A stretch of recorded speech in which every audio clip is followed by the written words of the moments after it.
आज सकाळी भाऊलाल भोंडे हे आपल्या साथी कामगारासोबत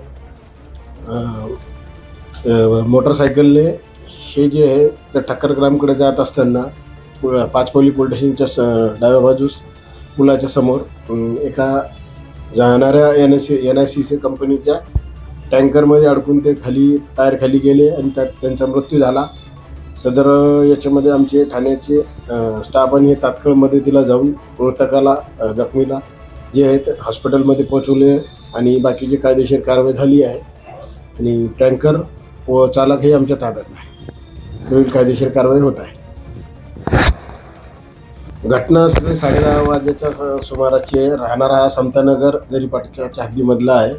हा प्रॉपर MP चे कामगिरी आहे, परंतु सध्याला समतानगर येथे राहत आहे. बरोबर आहे, ते एकच याचे आहे, परंतु ते गोळीबार मैदानाकडे कामाला चालले होते आणि हे टँकर इथंच जात होता.